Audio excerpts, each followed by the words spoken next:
Gimana cara membuat anggota koperasi mau aktif bukan hanya menikmati hasil? Mungkin permasalahan ini juga sering saya temui atau sering saya dapati di organisasi atau komunitas yang saya ikuti.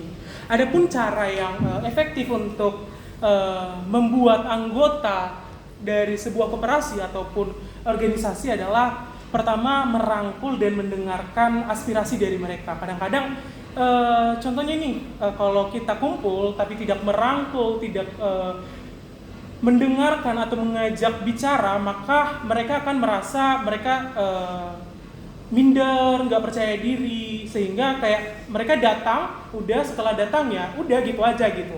Lalu adalah membuat aturan dasar rumah tangga dari koperasi itu sendiri. Jadi aturan ini dibuat agar mengikat seluruh koperasi untuk kebaikan anggotanya juga, agar mereka bisa mengikuti segala aturan yang telah ditetapkan. Lalu langsung menerapkan praktek. Terkadang pembinaan, pelatihan, tapi tidak dilakukan praktek secara mandiri, maka itu akan sia-sia. Jadi ketika sudah ada pembinaan, sudah ada pelatihan, sudah disupport dana, pemimpin koperasi atau yang mempunyai koperasi harus langsung menugaskan si peserta atau anggotanya itu untuk mempraktekkan dari apa yang telah dia dapatkan. Lalu melakukan pengawasan dan evaluasi. Terkadang pengurus atau mungkin orang-orang yang struktur dalam koperasi atau organisasi itu terkadang membiarkan dari anggotanya gitu. Yang penting mereka udah ikuti, udah mereka berikan pelatihan, ya udah gitu, tanpa mereka melakukan evaluasi atau pengawasan terhadap materi atau hal yang telah mereka berikan kepada si anggotanya gitu. Baik itu dana, mungkin mereka lihat nih pengawasannya, bagaimana sih si anggota ini menggunakan dana tersebut untuk efektifnya, baik itu untuk pertaniannya, peternakannya, dan lain-lain. Lalu adalah memberikan tanda tangan komitmen atau pertanggungjawaban agar mereka, ya intinya kembali lagi ke awal, bahwa agar mereka bisa berkomitmen dan benar-benar terikat untuk hal-hal yang telah diberikan kepada mereka. Lalu memetakan anggota penerima manfaat.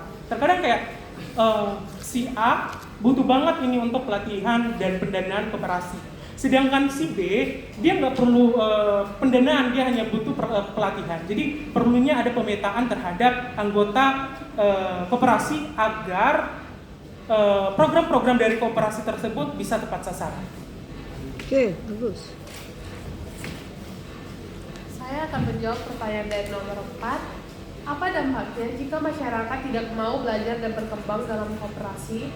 Dampaknya mungkin sangat banyak ya, di mana banyak masyarakat yang akan mengalami rutinitas yang begitu saja atau berada di lingkaran yang lama dan tidak mau berubah, serta tidak adanya pengembangan dalam usahanya, di mana tidak ada ide baru, pencapaian baru, serta target yang harus dilakukan agar usahanya itu berkembang. Dan dampak selanjutnya itu ada fungsi pengelolaan yang berantakan, di mana pengontrolan dalam usaha itu tidak akan berjalan dengan baik.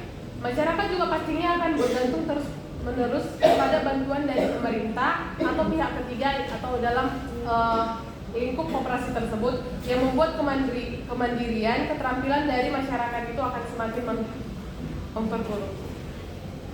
Oke, bagus. Berikan